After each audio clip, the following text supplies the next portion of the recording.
Salut, c'est Étienne Tremblay de la machine à mixer. Aujourd'hui, les amis, je voulais juste aborder un sujet qui est important puis que je pense pas que j'ai abordé là, dans le passé. C'est l'utilisation des imagers, dans le fond, des outils pour élargir la stéréo.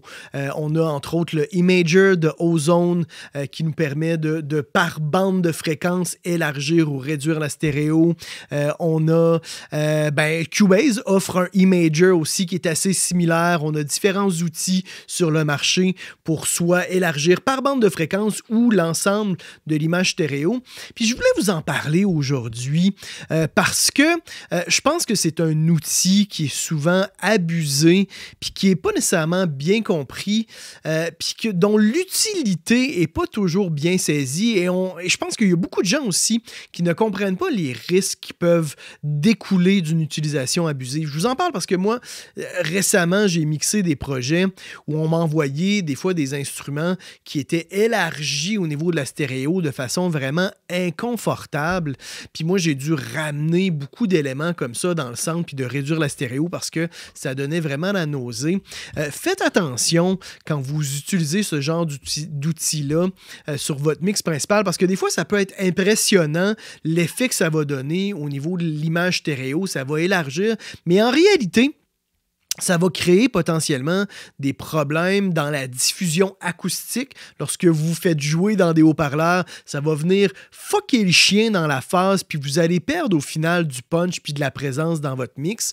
Puis aussi, ça peut vraiment solidement créer des gros inconforts, surtout lorsqu'on utilise ça sur des instruments qui ont beaucoup de basses fréquences. Moi, des fois, j'ai des synth bass qui sont tellement larges dans les très basses fréquences que les basses, après ça, n'ont plus de définition.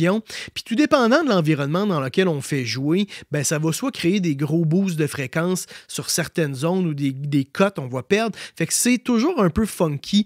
Abusez-en pas de ce genre d'outils-là. Moi, je vous suggère vraiment d'utiliser ça des fois avec parcimonie sur peut-être un petit clavier, des fois qu'on vient élargir un peu sur une voix ou qu'on peut utiliser un effet comme le micro-shift pour comme l'élargir dans la stéréo. Mais lorsqu'on abuse beaucoup de ces éléments-là, encore une fois, on crée des inconforts dans l'écoute, puis on peut vraiment créer des problèmes après ça dans la diffusion.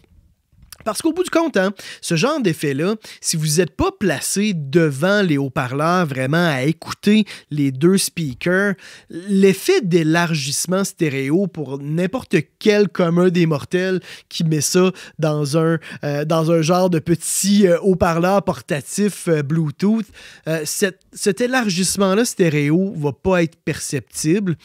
Aux écouteurs, on va l'entendre, mais des fois, ça va être too much, ça va être désagréable. Déjà, aux écouteurs, notre stéréo, naturellement, est élargie, est plus grande et plus présente parce qu'on n'a pas le blend, le mélange du côté gauche puis du côté droit qui se fait dans l'espace quand on est aux écouteurs, là. Fait qu'aux écouteurs, c'est pas, à mon avis, super utile d'abuser.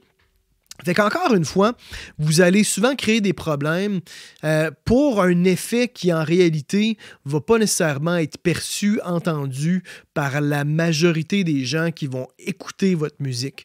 Fait que gardez ça en tête, puis encore une fois, allez-y avec parcimonie, puis évitez, surtout dans les basses fréquences, d'élargir, parce que ce qu'il y a en bas de 60 Hz, les très très basses fréquences vont être généralement omnidirectionnelles. Ça va pas être très directionnel, on va pas facilement, à moins qu'on fait vraiment des hard pans, qu'on met complètement une basse à gauche, complètement une basse à droite. Les basses fréquences, c'est pas nécessairement facile ou évident, ou des fois on va pas du tout percevoir la spatialisation, la position au niveau de notre panoramique.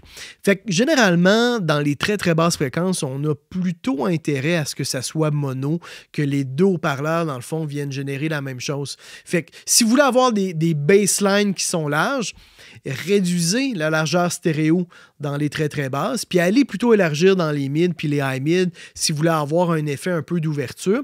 Puis si vous utilisez des effets comme par exemple un chorus sur une ligne de basse, ben vous pouvez aller mettre un imager après le chorus puis réduisez la largeur stéréo en bas de 100 Hz, en bas de 100-150 Hz. Venez réduire, comme ça vous allez réduire beaucoup vos problèmes de punch puis de phase, puis ça va faire en sorte aussi aussi que vos mix vont être beaucoup plus, puis là, je vais utiliser un anglicisme, mais consistants, vont être beaucoup plus réguliers puis similaires d'un contexte d'écoute à l'autre si vos basses fréquences n'ont pas une énorme stéréophonie. Fait que voilà, c'était vraiment le petit mot du jour là, sur les E-Major. C'est tout pour aujourd'hui. Mettez un petit pouce, abonnez-vous à ma chaîne YouTube, les amis. Et dans tous les cas, on se retrouve la semaine prochaine. C'était Étienne Tremblay pour La Machine à mixer.